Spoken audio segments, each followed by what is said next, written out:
नमस्कार, मैं हूं प्रीति सिंह। आइए इस वक्त की सुर्खियों पर एक नजर डालते हैं। प्रधानमंत्री नरेंद्र मोदी ने मन की बात कार्यक्रम में कोरोना के खिलाफ लड़ाई में सभी से सहयोग की अपील की है।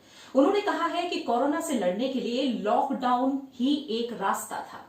जीवन और मृत्यु के बीच इस लड़ाई को हमें जीतना है। सभी लोगों को सुरक्षित रखने के लिए लॉकडाउन के नियम जो हैं उनका पालन करना बहुत जरूरी है। बीमारी और प्रकोप से शुरुआत में ही निपटना चाहिए, क्योंकि बाद में ये असाध्य हो जाता है। उन्होंने कहा कि मानव जाति को इस वायरस को खत्म करने का संकल्प पूरा करना है और हम सभी को सोशल डिस्टेंसिंग को बढ़ाना है और इमोशनल डिस्टेंसिंग को घटाना है। लॉकडाउन तोड़ेंगे तो वायरस से बचना मुश्किल हो जाएगा। हमें ये जंग जीतनी है और हम जरूर जीतेंगे। इसके अलावा अगली बड़ी खबर पर नजर डालते हैं। प्रधानमंत्री नरेंद्र मोदी ने आपातकाल में प्रधानमंत्री नागरिक सहायता और राहत कोष, जिसे पीएम केयर्स कहा जा रहा है, वो बनाने की घोषणा की है। और इस विशेष राष्ट्रीय कोष का प्राथमिक उद्देश्य कोविड-19 महामारी जैसी किसी भी आपात या संकट की स्थिति से निपटना है। प्रधानमंत्री इसके अध्यक्ष होंगे और इसके सदस्यों में रक्षा मंत्री, गृह मंत्री और वित्त मंत्री भी शामिल हैं। और इस कोष में वेबसाइट pmindia.gov.in का इस्तेमाल करके पीएम केयर्स फंड में दान दिया जा सकता है। इस कोष में छोटी राशि भी दान दी जा सकेगी, जिससे बड़ी संख्या में लोग अपने अपने हिस्से का योगदान कर सकेंगे। और इसमें दी गई राशि धारा 80G के तहत आयकर से भी मुक्त होगी। आगे बढ़ते हैं।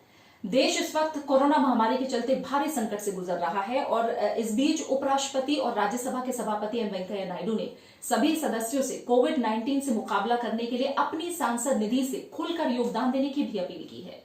उन्होंने सांसदों से कम 1 करोड़ रुपए का योगदान देने और स्वीकृति संबंधी सहमति पत्र भरकर सांख्यिकी और कार्यक्रम कार्यान्वयन मंत्रालय को भेजने का अनुरोध किया है।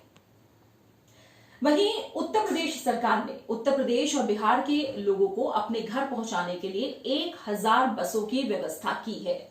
ये लोग अलग अलग राज्यों की सीमाओं पर फंसे हुए हैं और अपने घर पैदल जाने की कोशिश कर रहे हैं। सरकार ने ऐसे लोगों से ना घबराने की अपील की है और आश्वासन दिया है कि उन्हें भोजन और पानी उपलब्ध कराया जाएगा। मुख्यमंत्री योगी आदित्यनाथ ने हरियाणा, बिहार और उत्तराखंड सरकार से भी अपील की है कि वो इन लोगों के लिए भोजन और सुरक्षा के जो है उसको उपलब्ध कराएं, भोजन और सुरक्षा उपलब्ध कराएं। वहीं जो बिहार के प्रवासी मजदूर हैं उनको मदद पहुंचाने के लिए दिल्ली में बिहार भवन में 24 घंटे काम करने वाला एक नियंत्रण कक्ष भी स्थापित किया गया है। इसका नंबर हम आपको बता दें। इस नियंत्रण कक्ष का नंबर है 011-2379-2009। साथ ही एक और नंबर है 2301-4326। दोबारा दोहरा रही हूं, 2301-4326। एक और नंबर है 2301-3884।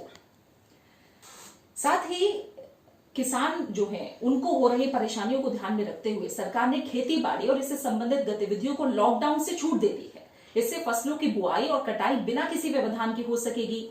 देशव्यापी लॉकडाउन लागू होने के बाद से कृषि मंत्री नरेंद्र सिंह तोमर ने किसानों की समस्याओं पर लगातार निगाह बना रखी है। उन्हें ये जानकारी भी मिली है कि किसानों को फसलें समेटने और अनाज को मंडियों तक पहुंचाने में अड़चनें आ सकती हैं। तो इस बात को ध्यान में रखते हुए जो कृषि कार्यों को लॉकडाउन के दायरे से बाहर कर दिया गया है, जिससे खेतों में खड़ी तैयार फसलों की जो कटाई है वो संभव हो सकेगी।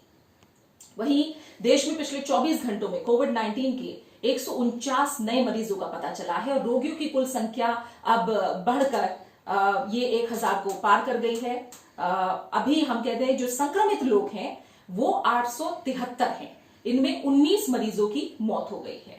दिल्ली में स्वास्थ्य मंत्रालय के संयुक्त सचिव लव अग्रवाल ने कहा है कि केंद्र रोगियों के हाल के संपर्कों का पता लगाने, सामुदायिक निगरानी और रोकथाम की रणनीति तैयार करने के लिए राज्यों के साथ लगातार संपर्क में है। उन्होंने कहा कि केंद्र और राज्य इस बात का भी प्रयास कर रहे हैं कि लॉकडाउन के निर्देश और एक दूसरे के साथ संपर्क के समय पर्याप्त आपसी दूरी बनाए रखने की जो सावधानी है उसका सही तरीके से पालन हो। उन्होंने कहा है कि केंद्र राज्यों के साथ स्वास्थ्य संबंधी बुनियादी ढांचे को तैयार हालत में रखने की दिशा में भी काम कर रहा है।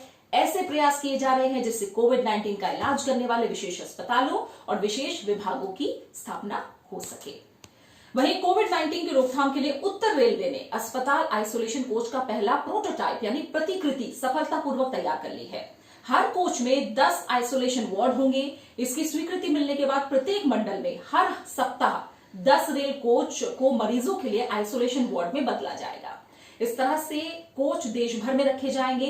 रेलवे ने कोविड-19 के बारे में जानकारी देने के लिए 24 घंटे काम करने वाले 2 हेल्पलाइन नंबर 138 और 139 का दायरा भी बढ़ा दिया है। इससे लोगों को पूर्णबंदी के दौरान जरूरी सूचनाएं दी जा सकेंगी। अब थोड़ा हम दुनिया भर की खबरों पर नजर डालें तो इटली में रोम और मिलान से लाए गए 481 भारतीयों को दिल्ली में आईटीबीपी छावला केंद्र में रखा गया है और इसी महीने 2 समूहों में लाए गए इन लोगों की दैनिक निगरानी और जांच की जाएगी। इन्हें 14 दिन तक अब अलग रखा जाएगा। साथ ही दुनिया भर में कोविड-19 से संक्रमित मरीजों की संख्या 6 लाख को पार कर गई है। 2 दिन पहले ही ऐसे रोगियों की संख्या 5 लाख से अधिक थी और ये संख्या आज 6,07,000 से ज्यादा हो गई है। इस संक्रमण से मरने वालों की संख्या 28,000 को पार कर गई है। अमेरिका में सबसे अधिक लोगों के संक्रमित होने की खबर है और एक अनुमान के अनुसार इटली, स्पेन, चीन, ईरान और फ्रांस में 1,700 लोगों की मौत हुई है। इसी के साथ फिलहाल सुर्खियों में इतना ही। नमस्कार।